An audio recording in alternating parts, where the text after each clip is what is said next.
Hey there, folks. Today, we're diving into a topic that's close to our hearts: the ongoing Senate probe into the rising teenage pregnancy and HIV cases among Filipino youth.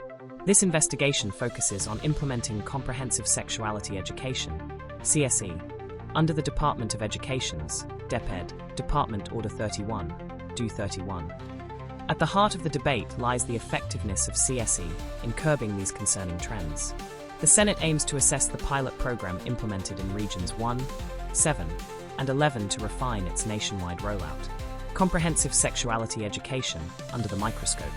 CSE, as explained by DepEd officials, is an integrated approach covering human development, reproductive health, gender roles, sexuality, human rights, and relationships. These lessons are woven into existing subjects like science, health, and social studies. However, the implementation of CSE has been fraught with challenges. Teachers have reported confusion surrounding the curriculum, leading to inconsistent delivery. While 400,000 teachers have received training, this represents only half of the teaching workforce.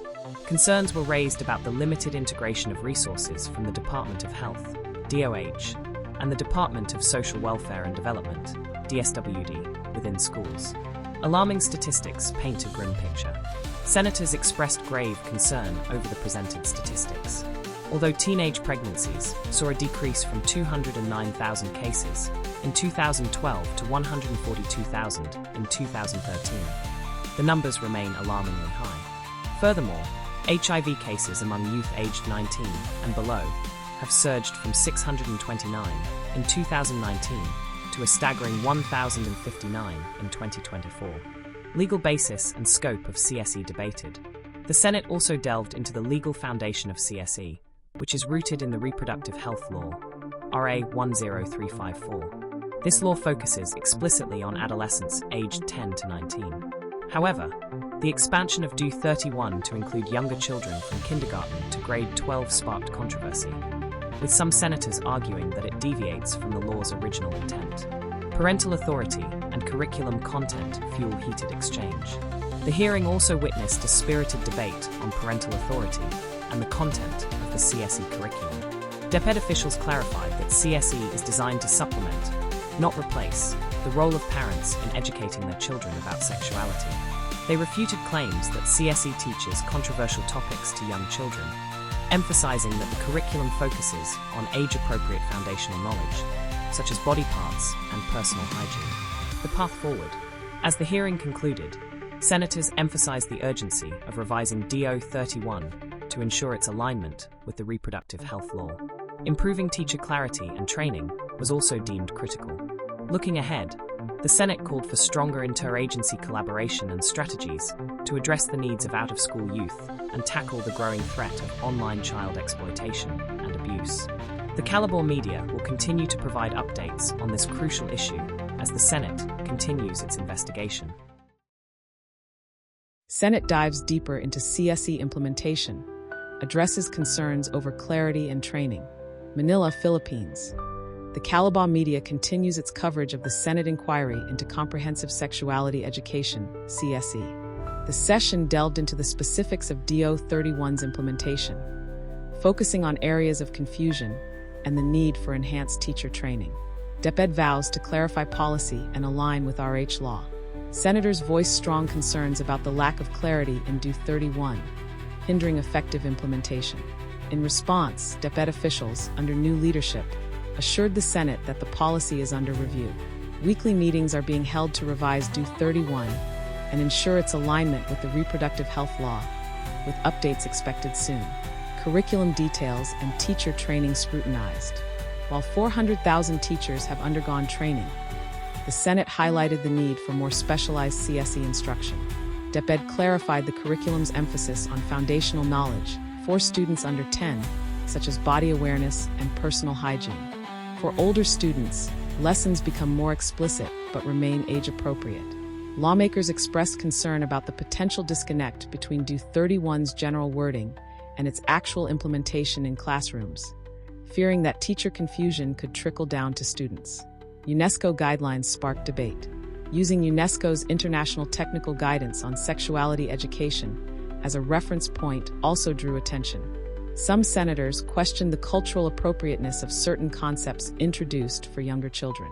DepEd clarified that the guide is adapted, not fully adopted, to ensure alignment with Filipino cultural and legal contexts.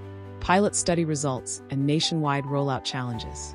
The Senate reviewed the pilot study's findings conducted in Regions 1, 7, and 11. While students demonstrated positive attitudes towards CSE, teachers needed more in-depth training and transparent materials. DepEd acknowledged challenges such as lack of specialized training on sensitive topics, parental involvement, cultural constraints, and misinformation surrounding CSE.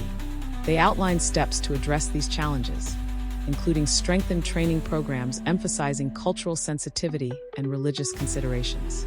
Teenage pregnancy and HIV rates remain a grave concern. The persistence of high adolescent pregnancy rates, with over 130,000 births reported in 2022 among 15 to 19-year-olds, remains a serious concern.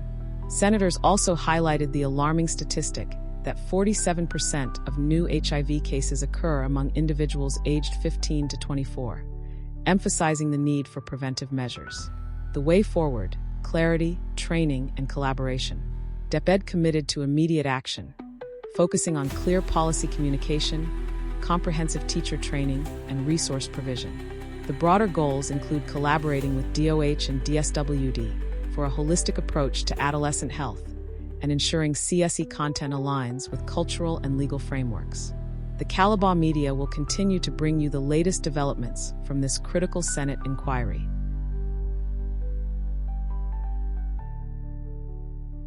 Childhood pregnancy. Senate tackles alarming rise in pregnancies among young girls, explores solutions.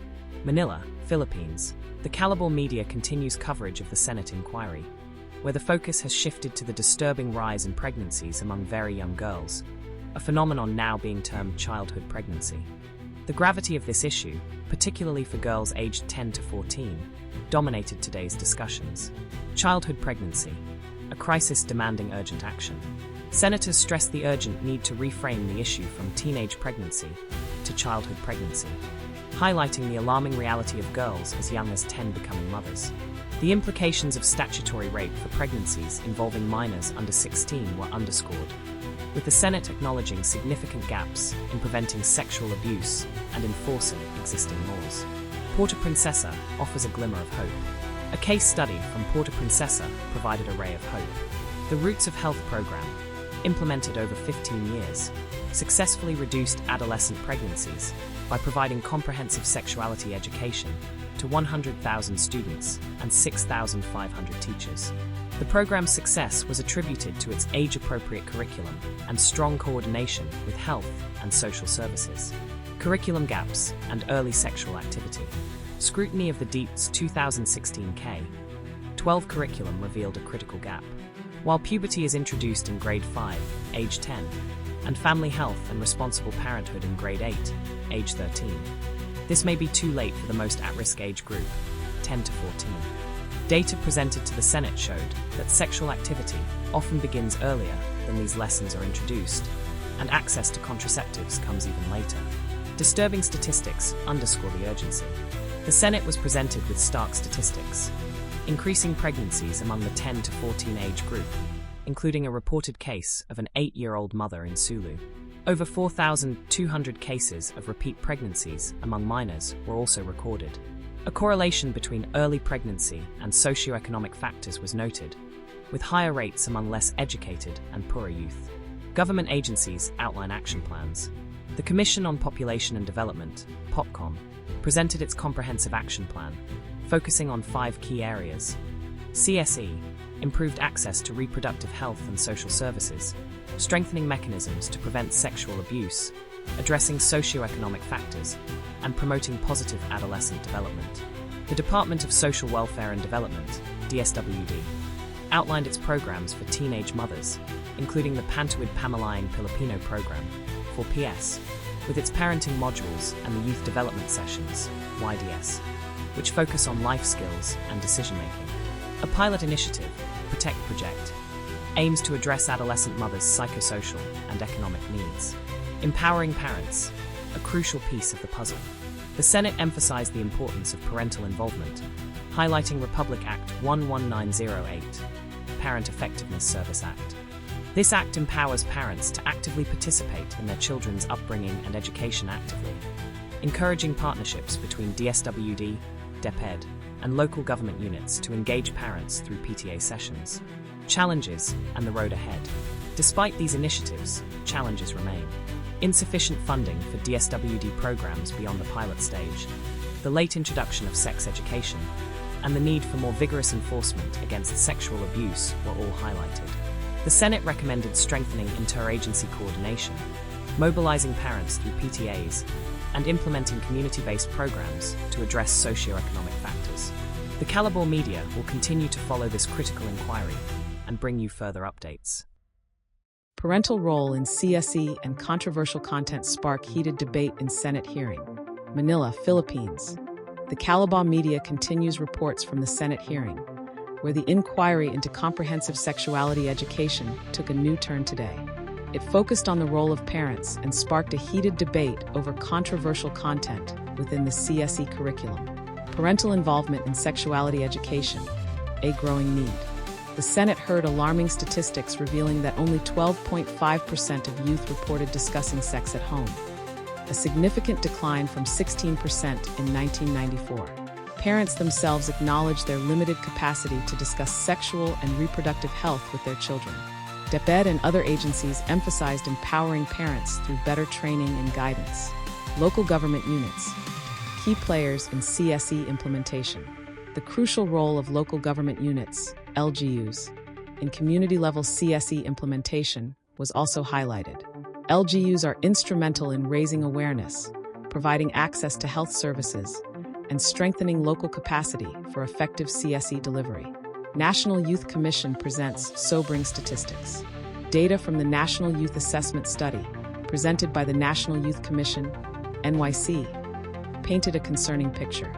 45% of respondents aged 15 to 30 had engaged in sexual intercourse, with 3.1% starting before age 11. The NYC stressed that CSE is crucial to address rising HIV cases and teenage pregnancies. Alarmingly, 32% of new HIV cases from July to September 2024 were among youth aged 15 to 24. CSE under fire. Controversial content and deviation from RH law. The hearing became contentious as critics voiced concerns about the current CSE framework under DO 31. They argued that it extends beyond the intent of the reproductive health RH law, incorporating topics like gender ideology, LGBT+ activism, and sexual identity discussions.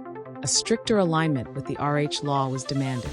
Further controversy arose over specific CSE content alleged to promote inappropriate topics for young children, such as gender self-determination and explicit lessons about sexual practices. Calls for a balanced approach and alternative models. Advocates for a more conservative approach called for a focus on sex education rooted in biological and reproductive health, aligned with Filipino cultural values. Abstinence-based education was also promoted, citing global studies demonstrating its effectiveness in reducing teenage pregnancies and STIs. Empowering teachers and parents.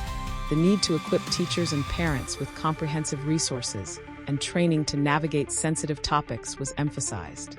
Some suggested using specialist instructors for sexual education in schools to address potential discomfort among general teachers, charting the path forward. As the hearing concluded, the Senate prioritized refining CSE implementation to address cultural and legal concerns, strengthening parental involvement, and improving interagency coordination. A thorough assessment of pilot CSE programs was also recommended to refine content and methodology. The Kalabaw Media will continue to provide in-depth coverage of this crucial Senate inquiry as it unfolds.